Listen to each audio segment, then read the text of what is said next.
May 28, 1940, the beaches of Dunkirk were burning, and the only man left standing with a shovel in his hand was Private Thomas Hale, the gravedigger who had promised the dead he'd to take one of them home. Smoke curled across the sand like ghosts searching for a way out. The air was thick with oil, cordite, and the sour stench of the sea. All around him, the remains of the British Expeditionary Force were being pounded by German artillery. Thomas Hale crouched low beside a shallow trench. Not a soldier's foxhole, but one of his own making. He had dug graves his entire life. In Kent, back home, he'd buried fathers and sons, old farmers and newborns. Now at Dunkirk, the difference between his past and present was only the smell. The earth replaced by salt water, the quiet replaced by chaos. His unit, the 4th Royal Regiment, had been shattered 2 days ago. He hadn't fired a shot since. His rifle was lost somewhere in the dunes, buried under sand and debris. But his spade, that he still carried. A shell landed close enough to lift him from the ground. When he woke, there was only one other man beside him, Corporal David Finch, his friend from Canterbury. Finch was young, barely 23, with freckles and a grin that didn't belong in war. Now, that grin was gone. A shard of metal had torn through his side, leaving him pale and trembling. Thomas knelt beside him, pressing a rag to the wound. "Easy now, lad," he said softly, though his hands shook. Finch coughed, blood staining his lips. "Tom, when it's over, take me home, yeah? To Kent, next to Mum and Dad." Thomas froze. There were no words fit for that kind of request, not in a place like this. But he nodded. He didn't promise easily, never had, and when he did, he meant it. "I'll get you home," he whispered. "That's a gravedigger's promise." That night, the evacuation began. Lines of British soldiers trudged toward the sea, toward the miracle of boats coming to save them. But Thomas didn't join them. He stood by a broken cart, the body of Finch wrapped in a tarp.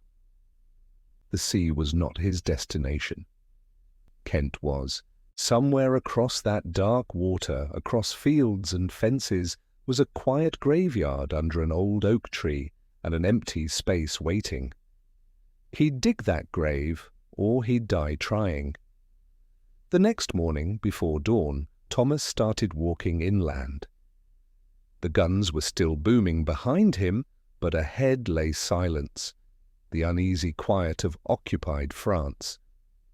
He walked beside the corpse of his friend, laid gently across a wheelbarrow salvaged from a ruined farmhouse. To anyone who saw him, he looked like what he claimed to be, a simple gravedigger burying the dead. When German patrols appeared, he bowed his head and muttered prayers in broken French. He knew how to look harmless. He'd learned that long before the war. Every night he buried Finch again, shallow graves hidden under hedgerows or inside abandoned barns. Each dawn he unearthed him and moved on. The irony wasn't lost on him. The gravedigger who couldn't let one grave stay closed. It was a mad journey, but madness had its own kind of courage. By the 5th day, he reached a village near Lille. German trucks rolled through the square. Posters of Hitler flapped in the wind. Thomas kept his head down. He stopped by the churchyard, where the old priest was tending graves. The man looked at him curiously, then at the cart. "Who is it you bury?" the priest asked softly. Thomas hesitated, then said, "A promise." The priest nodded as if that were enough. He handed Thomas a loaf of bread and whispered, "The road south is watched. Go west, toward the river." That night, Thomas crossed the Liz River under a moonless sky. He heard dogs barking in the distance, saw flashlights sweep the dark. He waited, knee-deep in the cold water, until they passed. Every time he thought about turning back, he'd remember Finch's last look. Not fear, not pain, but trust. That was heavier than any corpse. Days turned into weeks. He traded his uniform for a farmer's coat, stole food where he could, and avoided every road with tire tracks. Sometimes he spoke to Finch just to hear a voice, even if it was his own. "Almost there, lad," he'd mutter. "You'll see your oak tree soon." Once, a German officer stopped him on a narrow road. The officer eyed the cart suspiciously. "What is this?" he demanded in clipped English. Thomas took off his cap. "A burial, sir. A British soldier found dead by the road. I bury them proper. God sees to it." The officer stared for a moment, then waved him through. Thomas walked on, his heart hammering louder than the boots on stone. It took him nearly a month to reach the coast again. Not Dunkirk this time, but a quiet stretch near Dieppe. The English Channel glittered in the distance like a promise of home. He found a French fisherman willing to risk the crossing for gold teeth pried from dead soldiers. Thomas didn't have gold, but he had something rarer: faith. "I'm bringing him home," he said simply. The fisherman studied the body, the weathered face of the Englishman wrapped in cloth, and nodded. "Then you sit in the back. Hold tight. Don't look back." They crossed at night. Waves slapped the hull. Thomas held the tarp tight as spray drenched his face. He didn't sleep. He couldn't. By dawn, they reached the white cliffs of Dover. A week later, under the grey skies of Kent, Thomas dug the final grave. Slow, deliberate, respectful. He didn't weep. Gravediggers rarely do. He placed Finch's tag atop the coffin lid and whispered, "Home now, mate, home." When the earth was filled, he sat beside it, staring at the small wooden cross. He had kept his word. One promise in a world that had broken so many. Years later, when people asked him about the war, Thomas Hale never spoke of guns or glory. He only said, "I brought a friend home." And when they asked why he went through all that danger just for one man, he'd smile faintly and answer, "Because the dead keep their silence. The least the living can do is keep their word." 1941, a year after Dunkirk. The war had grown darker, and so had Thomas Hale. The man who once buried the dead now found himself digging for secrets beneath English soil. The wind over the Kent fields carried the smell of rain and coal. Thomas Hale stood by the churchyard gate, pipe between his teeth, staring at the graves he had so carefully tended. Each stone stood neat and solemn, silent rows of men who would never speak again. He had come home from France with no medals, no recognition, just the quiet satisfaction of a promise kept. The village called him a hero, though he never used the word. He was just the gravedigger, the man who did his job when others couldn't. But peace didn't last long. War had a way of finding men who wanted nothing to do with it. One autumn morning, 2 men in dark coats arrived at the churchyard. They weren't from the village. Their boots were too polished, their eyes too sharp. The taller one spoke first. "Mr. Hale?" Thomas nodded slowly. "Aye, that's me." The man handed him a folded letter stamped with a seal he didn't recognize. It wasn't from the army. It was from the War Office. The letter was short. It said only, "Your service is requested once more. Confidential duties. Report to Dover Barracks. Midnight." Thomas frowned. "There must be a mistake. I'm no soldier." The man smiled faintly. "No, Mr. Hale, you're better than a soldier. You're an undertaker, and right now, the war needs one."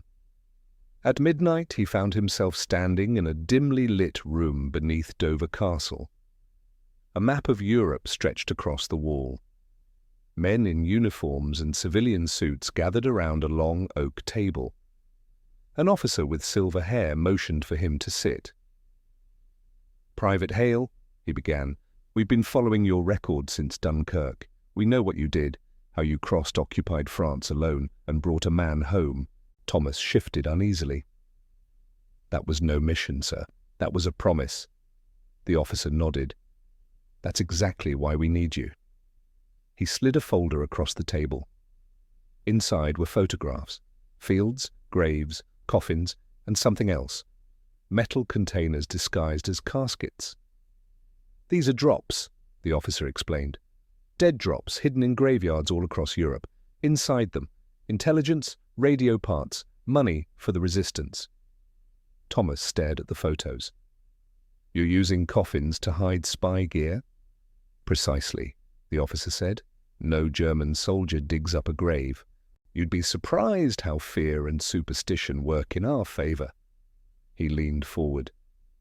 We're forming a small unit. Undertakers, stonemasons, gravediggers, men who can move through towns without drawing suspicion. You'll lead one of them. Thomas exhaled slowly. And what do you call this operation? The officer smiled grimly. We call it the Undertaker's Shadow. A week later, Thomas was in uniform again, not khaki this time, but black coveralls with no insignia. His spade was cleaned, his boots polished, and his orders sealed. They sent him to occupied Belgium under a false name. William Graves, a fitting alias, he thought bitterly. He was given a small team, a Belgian priest named Father Luke, a French undertaker called Marceau, and a Scottish radio operator, Corporal Briggs. Together they posed as a funeral unit assigned to tend war cemeteries. By day they dug graves and patched stone markers. By night they dug deeper, planting coded messages and sealed tins filled with microfilm beneath coffins. It was grim work, but Thomas was used to grim.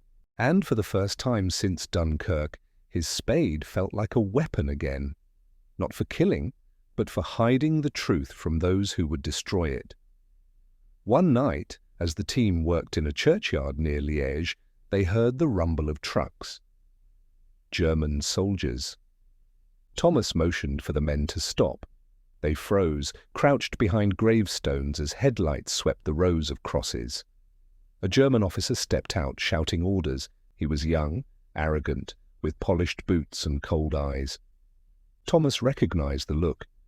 Men who thought they were immortal. The officer kicked at one of the fresh graves. "Too shallow," he barked in German. "Dig it deeper." Thomas's heart raced. That grave wasn't what it seemed. Beneath it lay a sealed canister containing the names of French resistance members in the region. If they uncovered it, dozens would die. Thinking fast, Thomas stumbled forward, putting on his best frightened civilian act. "Bitte, Herr Offizier," he stammered in broken German. "The ground! Too hard! Frozen!" The officer glared, then smirked. "Then dig it deeper yourself, old man." He tossed Thomas a shovel. Thomas took it, his palms slick with sweat. Each strike of the spade felt like thunder. He needed to make it look real, but not reach the canister, so he dug sideways, pushing dirt over the secret instead of unearthing it. Finally, after 10 minutes, the officer grew bored and waved him off. "Good enough," he said. "Finish in the morning." When the trucks rolled away, Thomas collapsed to his knees, breathing hard. Briggs clapped him on the shoulder. "Bloody hell, mate," he whispered. "You nearly dug your own grave there." Thomas just stared at the disturbed earth. "No," he said quietly. "I buried something far more important." For months, the Undertaker's Shadow continued its work across France, Belgium, and Holland. Every graveyard became a network of secrets.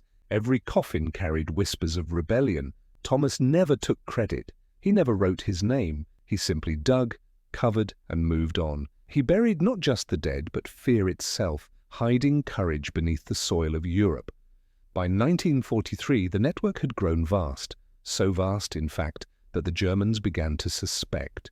Whispers of the phantom gravedigger spread among their ranks, a British spy who appeared in graveyards at night and vanished by dawn.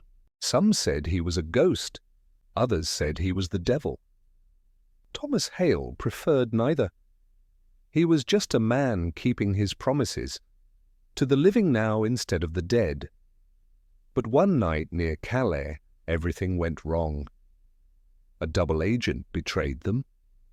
German patrols surrounded the cemetery where Thomas's team was burying another drop. As bullets cracked the night, Thomas whispered to Briggs, "If we don't make it out, remember where it's buried." Then he picked up his spade, not to dig, but to fight. The undertaker's shadow had finally been unearthed. 1943, northern France. The night smelled of gunpowder and wet soil. The gravedigger who had buried secrets for Britain was now the one being buried, in chains, under interrogation, beneath the cold stare of the Gestapo. The first thing Thomas Hale felt was the pain in his wrists. Cold metal bit into his skin, and the sound of rain echoed on a tin roof above him. He blinked, trying to see through the darkness. A single lamp flickered in the corner. The room was small, a cellar, damp and heavy with the smell of mud and blood. He was alive, but barely. The last thing he remembered was the gunfire at Calais, German soldiers shouting, the earth exploding around him, Briggs yelling for him to run. Now his spade was gone, his uniform torn. And across the room stood a man in a black coat, lighting a cigarette. The German officer took a slow drag and exhaled. The smoke curled like a question mark. "So," the officer said in accented English, "you're the famous gravedigger." Thomas didn't answer. The man stepped closer. "I've heard stories about you. The British phantom who hides things in coffins. The man who digs in the dark." He smiled thinly. "You see, I don't believe in ghosts, Mr. Hale." Thomas raised his head slightly. "Good. Then you won't be scared when I tell you there is one standing behind you." The officer chuckled. "Clever, but this isn't a game." He motioned to the soldiers at the door. "Take him to the field." They dragged him outside. The sky was grey, the earth soaked with rain. They stood in a graveyard, his kind of place, except this time he was the one standing over the open hole. The officer followed, cigarette glowing in the gloom. He pointed to the grave. "Whose is this?" Thomas squinted. "Looks empty to me." "Exactly," the officer said. "It was meant for one of your men, but we found it before you did. You'll tell me what's buried here." Thomas's stomach tightened. He knew what was under that soil. Not a man, but a small tin cylinder wrapped in canvas. Inside it, the names of resistance leaders in northern France. If they found it, those men were as good as dead. Thomas said nothing. The officer nodded. "Dig." Thomas stared at him. "With what?" The officer tossed a spade at his feet. It hit the mud with a dull thud. "Poetic, isn't it?" the German said. "A gravedigger digging his own grave." Thomas picked up the spade. It was heavier than he remembered. He started digging, slow, deliberate. Each scoop of mud was a battle. His heart pounded. He needed to stall. "Why are you doing this?" he asked quietly. "Because," the officer replied, "you insulted my intelligence. You think we don't know what you bury? You think we don't notice when dead men are lighter than they should be?" He leaned closer. "I know what you're hiding, Mr. Hale, and I will find it." Thomas kept digging. His mind raced. The canister was about 3 feet down, maybe 4. He needed a plan. Then he noticed something. The rainwater seeping into the grave. The ground was soft, unstable. If he could dig just enough. The officer stepped forward impatiently.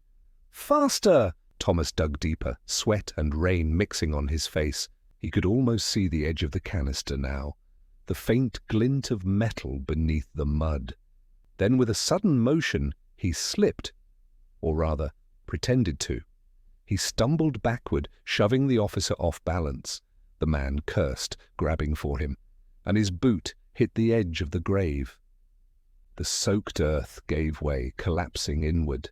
Both men tumbled into the hole, the officer landing hard with a shout. Thomas acted fast. He slammed the flat of the spade against the officer's wrist, sending the pistol flying. Mud splashed up around them as the German struggled, gasping, clawing for air.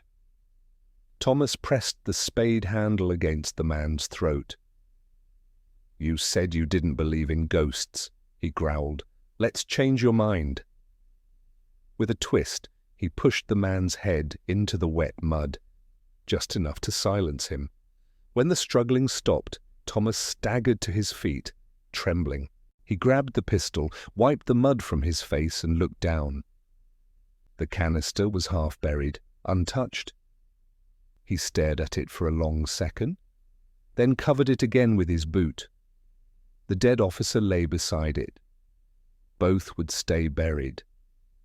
He didn't have long. He could hear shouts in the distance. More soldiers. Thomas climbed out of the grave, slipping in the rain. He ran toward the hedgerows, pistol in hand, coat flapping behind him like a shadow. Shots cracked through the air. Bullets tore leaves from the trees. He dove into a ditch, crawled through mud, and didn't stop until he reached the far fence. His lungs burned, his leg throbbed, but he was alive. Behind him, the cemetery flickered with searchlights. Voices shouted in German. They would find the grave. They would see the officer's body, but they wouldn't find the canister. He had buried it deep, deeper than any grave he'd ever dug. By dawn, Thomas reached a farmhouse on the outskirts of Calais. Father Luke and Briggs were waiting inside, faces pale with exhaustion. "You're alive," Briggs whispered. "Barely," Thomas said. He sank into a chair, mud dripping from his clothes. "They know about us now." Luke crossed himself. "And the drop?" Thomas looked out the window toward the fog. "Safe," he said quietly. "But the price just went up." That night, as they prepared to move, Briggs handed Thomas a fresh spade. "Thought you'd want your old weapon back." Thomas took it, running a thumb over the worn handle. It wasn't polished like a rifle, it wasn't sharp like a blade, but it had saved more lives than either. He looked up at the grey French sky. "I buried a man today," he murmured. "Not for a promise this time. For a purpose." Briggs frowned. "Whose?" Thomas met his eyes. "Ours." The next day, British intelligence received an encrypted message from an unknown source near Calais. It contained a single line. "The grave is sealed. The roots are safe." They knew exactly what it meant. The gravedigger had survived, and somewhere beneath the French soil his secrets slept, waiting for the right hands to unearth them. They said cemeteries were quiet places, but in occupied France, the dead were louder than ever, whispering secrets beneath the soil, hiding weapons in coffins, and waiting for men like Thomas Hale to return and finish the work they'd started. The cemetery outside Calais was older than memory itself. Its iron gates leaned like tired soldiers, and the headstones wore coats of moss and ivy. Thomas Hale had been there for 2 weeks now. He slept in the caretaker's shed, ate what the resistance brought him, and worked by the moonlight, burying the dead by day, arming the living by night. To the Germans, he was just another gravedigger, another quiet man who nodded politely when officers passed by. To the French resistance, he was le fossoyeur fantôme, the phantom gravedigger. He had earned the name. That night, Thomas worked beside a fresh grave. The headstone read, Pierre Leclerc, 1915-1943. There was no Pierre Leclerc. Inside the coffin was a crate of rifles and 3 stolen radios. "Make it look real," whispered Father Luke, the priest who ran their small network. Thomas tamped the earth down with his boots. "It'll look real enough," he said, voice low. "Only difference is this one fights back." Luke crossed himself. "May God forgive us." Thomas gave a small, tired smile. If he's watching, he knows which side we're on. As dawn crept over the fields, German trucks rolled through the village road. Their engines growled. Soldiers leaned out, eyes sweeping the fields. Thomas kept shoveling. The trick was in the rhythm, steady, honest, uninterested. A man digging a grave had no time for war. A tall SS officer climbed down from the lead truck. His black boots sank into the mud. He looked around the graveyard, his breath fogging the morning air. "Who is in charge here?" Thomas raised his hand silently. The officer's gaze lingered on him. "You dig all these graves yourself?" Thomas nodded. "Yes, Herr Offizier." "For who?" "For whoever you tell me to," Thomas said evenly. The officer studied him for a moment, then turned away. He lit a cigarette and pointed toward the gate. "Be careful what you bury, Englishman," he said quietly, though the accent betrayed the words. "The earth remembers everything." Thomas felt the weight of those words long after the trucks disappeared. That evening, Luke and Briggs returned. Briggs had changed, thinner, sharper. His eyes carried something darker now. He spread a small map on the caretaker's table. "Command wants us to move the weapons south near Amiens. There's talk of an Allied landing in a few months." Thomas frowned. "We can't move that much cargo without a cover. The roads are crawling with patrols." Briggs nodded. "That's where you come in. We'll move them as bodies." Thomas looked up sharply. "You're joking?" "Not at all. You'll load the crates into coffins. We'll mark them as typhus victims, sealed for burial. The Germans won't open them." Thomas rubbed his forehead. "You're asking me to bury guns in graves, then dig them up again 50 miles away." Briggs smirked. "You always said the ground was your battlefield." Luke's face paled. "It's sacrilege." Thomas sighed. "So is war, Father." The plan began 3 nights later. By lamplight, they opened the old crypts under the chapel. Dust fell like snow. The smell of earth and iron filled the air. Thomas worked fast, hands steady despite the weight of what he was doing. 1 coffin. 2. Then 3. Each carrying crates instead of corpses. Luke stood watch, whispering prayers for forgiveness. Briggs handled the transport papers, stamping them with forged seals.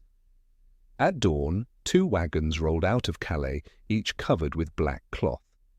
Thomas rode in the front beside the driver, his spade lying across his knees like a rifle. He didn't speak.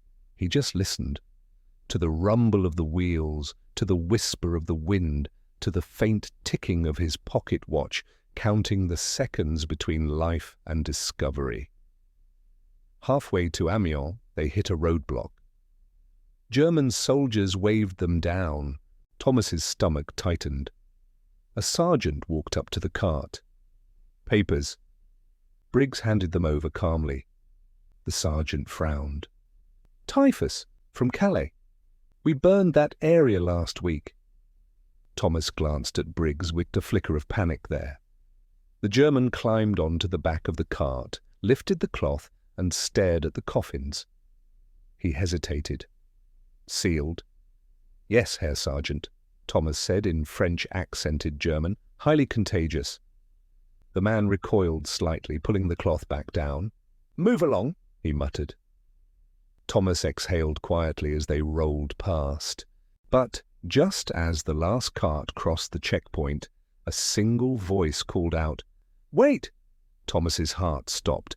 The officer from the cemetery, and the same one who de-warned him, stepped out from a jeep. He looked directly at Thomas. For a long moment neither spoke. Then, almost lazily, the German waved them through. Thomas caught the faintest smile on his lips. Not cruel, just knowing. They reached Amiens by nightfall, the wagons unloaded, the crates hidden in catacombs beneath the old church. Luke prayed in silence. Briggs laughed softly, clapping Thomas on the shoulder. "You did it again, old man. Thomas didn't smile. He stared at the ground, at the rows of graves around them. "Something's wrong," he said. Briggs frowned. "What do you mean?" Thomas knelt, brushing mud from one of the crates. "The officer at the checkpoint. He knew he could have stopped us." Luke swallowed. "Then why didn't he?" Thomas looked up, eyes narrowing. "Because he didn't need to. Someone already told him." 2 nights later, the resistance safe house near Calais was raided. Everyone inside, gone. Luke found the message scrawled on the wall. "The soil remembers." Thomas stared at it in silence, the candlelight flickering over his face. Briggs paced behind him, jaw clenched. "Someone in our network's talking," he said. "We've got a traitor." Thomas's hand tightened on his spade. "Then we'll find him," he said quietly. "And we'll give him the same mercy we give the dead." Outside, thunder rolled across the fields. The cemetery waited, still, patient, ready. And for the first time since Dunkirk, Thomas felt something new. Not sorrow, not fear. Purpose. Every man carries secrets to the grave. But some men, Thomas Hale thought, deserved to meet theirs face to face. The rain had not stopped for 3 days. It drummed on the tin roof of the caretaker's shed, turning the cemetery into a swamp of mud and ghosts. Thomas sat by the window, sharpening his spade. Each scrape of metal against stone sounded like a whisper. Across from him, Father Luke read quietly from a tattered Bible. The pages were swollen with damp, and his hands trembled slightly. Briggs had not returned since the night of the raid. No messages, no couriers, no word. And that, more than anything, told Thomas what he already feared. It was evening when the knock came. 3 soft taps. The resistance signal. Thomas opened the door. Briggs stood there, soaked to the bone, uniform filthy, eyes shadowed. He smiled, but it didn't reach his eyes. "You look like hell," Thomas said. "I've been through worse," Briggs muttered, stepping inside. "They hit the safe house hard. We lost most of our contacts." Thomas handed him a tin cup of brandy. "You were lucky to get out." Briggs took a sip. Luck had nothing to do with it.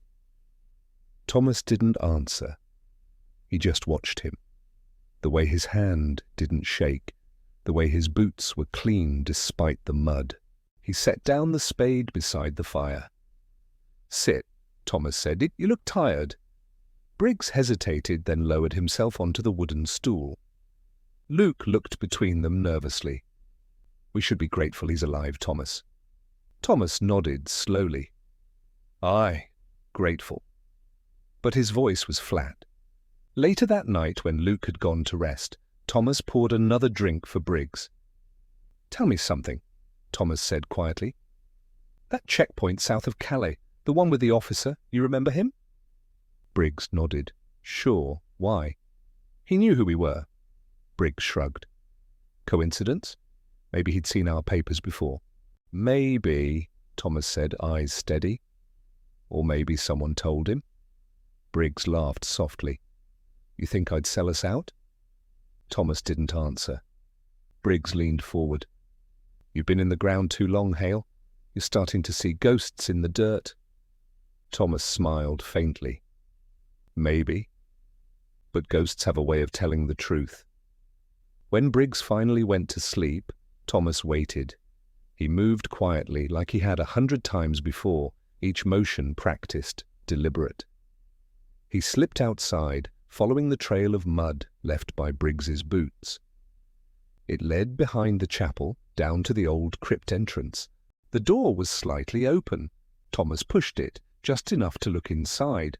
A lantern burned low, and on the table beside it, a German radio, still warm. The voice on the other end spoke German, crisp and official. Briggs's voice replied in fluent accent, calm as if he'd been born to it. Thomas didn't move, he just listened. "Ah, yes, The weapons have been moved south. The gravedigger suspects nothing. He'll be dead before morning." Thomas closed the door silently and walked back to the shed. He picked up his spade. By dawn the rain had stopped. The clouds thinned, streaks of pale gold breaking through. Briggs stirred from sleep, groggy. Thomas stood by the doorway, coat on, spade in hand. "Up early?" Briggs muttered. "Plenty of work to do," Thomas said. "Got a burial this morning." Briggs rubbed his eyes. "Who's the poor bastard this time?" Thomas looked at him evenly. "You." Before Briggs could speak, Thomas swung the spade. The flat of the blade cracked against his jaw, sending him sprawling. Briggs scrambled for the pistol at his belt, but Thomas kicked it away and pressed the blade's edge against his throat. "Why?" Thomas asked quietly. "Why betray your own?" Briggs spat blood. "You don't understand, Hale. You never did. The war's already lost. I made sure I'd be on the side that wins." Thomas's eyes hardened. "You think the Germans will let you live after that?" "They already promised me," Briggs hissed. "Safe passage, a new name, a future." Thomas almost laughed. "You sold souls for a future in the mud," Briggs sneered. "And you? You think digging holes makes you noble? You're just the man who cleans up the mess." Thomas pressed the spade down, drawing a thin line of blood. "Maybe, but at least I bury men who deserve peace." He marched Briggs out into the rain-soaked cemetery. They stopped at the far edge where the ground dipped low, a pit half dug, the earth wet and dark. Briggs froze. "You planned this?" Thomas didn't answer. He pointed with the spade. "In you go." Briggs shook his head. "You can't." Thomas raised the spade again. "I can, and I will." Briggs hesitated, then stepped into the pit. He tried to keep his voice calm. "The resistance will never forgive you for this." Thomas said nothing. Briggs laughed, bitter and small. "They'll dig me up. They'll find out what you did." Thomas met his eyes. "No, they won't. Because I'm the one who digs." And then he brought the spade down. Once. Twice. Then silence. When it was done, Thomas stood over the grave for a long time, breathing hard. He wiped the rain and sweat from his face, then started covering the body. Each shovel of dirt sounded heavier than the last. He placed a plain wooden cross at the top. No name, no rank, no words. Just a grave among many. That evening, Father Luke found him sitting by the gate, staring at the setting sun. "Where's Briggs?" the priest asked softly. Thomas looked at the horizon. "Gone." Luke nodded slowly, as if he already knew. "Was it necessary?" Thomas sighed. "In war, Father, nothing is necessary. We just try to make it mean something." Luke looked toward the graves. "And him?" Thomas's gaze didn't move. "He's exactly where he belongs." Weeks later, when the Allies finally broke through at Normandy, Thomas was there, shovel in hand, clearing the dead, marking the fallen. He didn't fight with bullets. He never did. But when the German lines collapsed and the survivors were rounded up, he recognized a familiar face among them. The SS officer from Calais. Their eyes met one last time. The German nodded once. "So," he said quietly, "the earth did remember." Thomas gave a tired smile. "Aye, and it never forgets." After the war, when the guns fell silent and the graves were counted, Thomas Hale went home to Kent. He kept his promise to his fallen comrade. He buried him under the old oak tree behind the church, and every year, on the anniversary of Dunkirk, he visited the cemetery alone. He'd stand by the rows of crosses, some with names, most without, and whisper the same words to the wind. "Rest easy, lads, the ground holds your stories safe." Then he'd turn away, spade over his shoulder, the soil of 2 wars still clinging to his boots. Because for Thomas Hale, peace didn't mean forgetting. It meant keeping the promise.